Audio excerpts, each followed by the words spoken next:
let's talk about the future perfect. Now, the future perfect expresses a time that will be finished in the future before another event in the future. So we have two future events that we are talking about.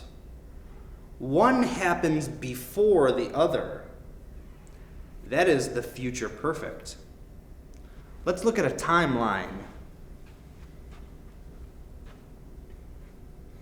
Here is the now, the present moment, the most important moment. Everything this way is the future.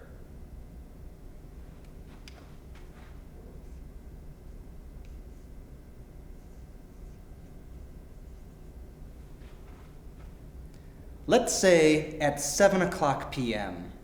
At 7 o'clock in the future, I will eat dinner.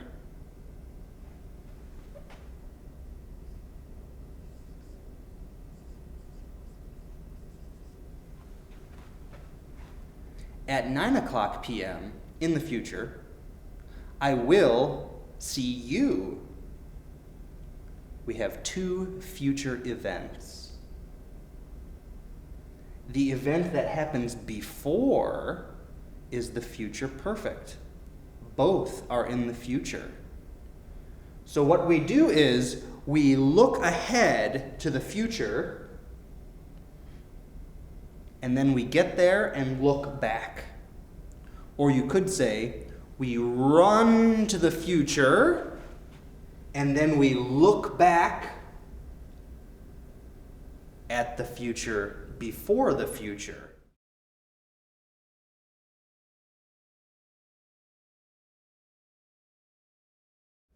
So, grammatically, I will eat dinner at 7 o'clock. I will see you at 9 o'clock. This is future tense. Let's use the future perfect.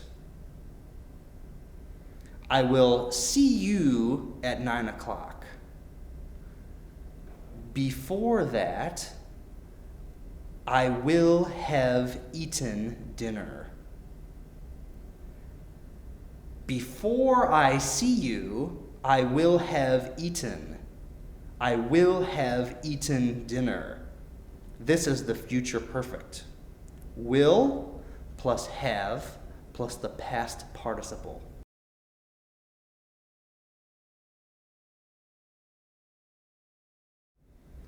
Before I see you at 9 o'clock, I will have already eaten dinner. I will have eaten dinner already. Often we use already in the future perfect.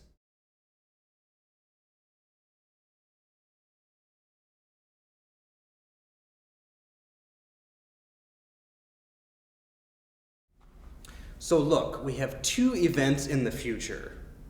One at 9 o'clock p.m., one at 7 o'clock p.m. Both are in the future. So, the one before the other is the future perfect. Before I see you tonight, I will have eaten dinner. I will have eaten dinner already. Already.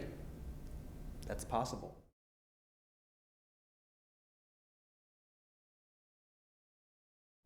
Or, I will have already eaten dinner.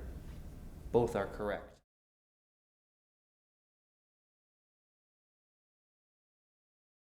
We often use already in the future perfect, but we don't have to. It just depends on the situation. It also depends on if we want to use already for emphasis. Before I see you tonight at 9 o'clock p.m., I will have eaten dinner at 7 o'clock p.m. Understand? So we have two events in the future. We have the 7 o'clock event and the 9 o'clock event. So we go to the 9 o'clock event and look back at the 7 o'clock event. That's the future perfect. We have will plus have plus the past participle. In this case, will have eaten. Will have eaten. Will have eaten dinner. We don't use the past tense here. It must be the past participle. So you have to learn the past participles. Sometimes the past participle is the same as the past tense verb form, but not always. How do you learn the difference? By practicing and by memorizing, and by speaking with native speakers.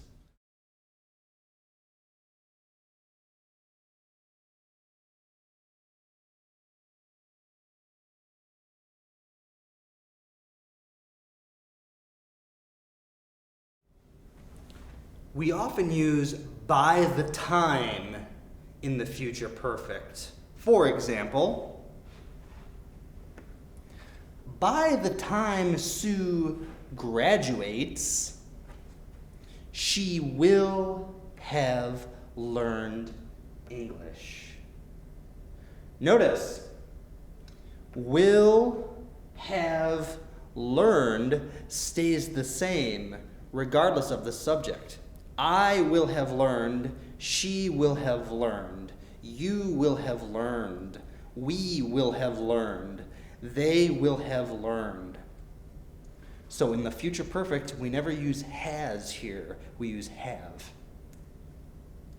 You can see here, by the time Sue graduates, third person, S. But by the time I graduate, this verb does change. But the future perfect does not change. I will have learned, or she will have learned, or they will have learned, or you will have learned. Okay?